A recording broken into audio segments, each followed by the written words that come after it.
বেসরকারি ব্যাংকগুলোতে অস্থিরতা কমেনি। আপনারা জানেন যে আওয়ামী লীগ আমলে রীতিমতো কয়েকটা ব্যাংক খুবলে খুবলে খেয়েছে এস আলম। এখন সেই ব্যাংকগুলো মেরামত করা হচ্ছে, অন্যান্য ব্যাংকও ক্ষতিগ্রস্ত। ইভেন জনতা ব্যাংক, সোনালী ব্যাংকেও রেহাই পায়নি আওয়ামী খাবার হাত থেকে।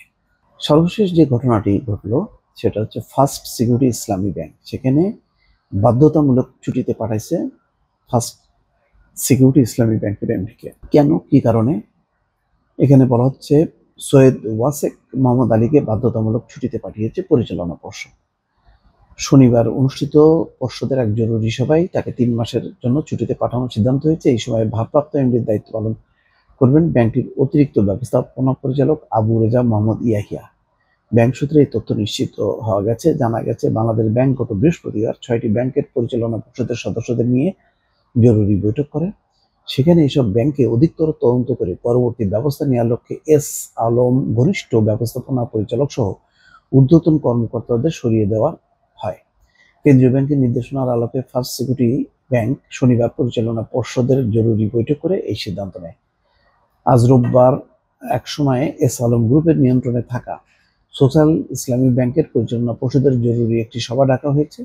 অন্য ব্যাংকগুলোর উচ্চ পদে শিগগিরই পরিবর্তন আসবে বলে ধারণা করা হচ্ছে। রাজনৈতিক পট পরিবর্তনের পর এসব ব্যাংক বিতর্কিত ব্যবসায়ী গোষ্ঠী এস আলম গ্রুপের নিয়ন্ত্রণমুক্ত করা হয়। ফার্স্ট সিকিউরিটি ইসলামী ব্যাংকের চেয়ারম্যান ছিলেন এস আলম গ্রুপের কর্ণধার সাইফুল আলম। সরকার পরিবর্তনের পর গত 1 সেপ্টেম্বর ব্যাংকটির পরিচালনা পর্ষদ ভেঙে পুনর্গঠন করে কেন্দ্রীয় ব্যাংক। ব্যাংকটির চেয়ারম্যানের দায়িত্ব দেওয়া হয় ইসলামী ব্যাংকের সাবেক ব্যবস্থাপনা পরিচালক মোহাম্মদ আব্দুল মান্নানকে। 2017 সালে ইসলামী ব্যাংকের নিয়ন্ত্রণ এস আলম গ্রুপের নিজেদের হাতে নেওয়ার সময় আব্দুল মান্নানকে জোরপূর্বক পদত্যাগ করানো হয় বলে অভিযোগ রয়েছে। এরপর ইসলামী ব্যাংক থেকে অর্থ বের করে নেয় এস আলম গ্রুপ। ব্যাংকটি থেকে পাওয়া তথ্যে দেখা গেছে, মোট বিতরণ করা ঋণের অর্ধেকই নামে বেনামে তুলে নিয়েছে এস আলম গ্রুপ, যা এখন খেলাপি হতে শুরু করেছে। তবে এর চেয়ে খারাপ পরিস্থিতি ফার্স্ট সিকিউরিটি ইসলামী ব্যাংকের।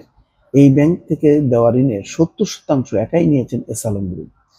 এই ঋণও এখন খেলাপি হতে শুরু করেছে বলে ব্যাংক সূত্রে জানা গেছে। মানে এইসব ব্যাংকগুলোর মনে হচ্ছে জন্ম মৃত্যু হয়েছে হচ্ছে এস আলম গ্রুপকে টাকা দেওয়ার জন্য, লুটপাট করার জন্য।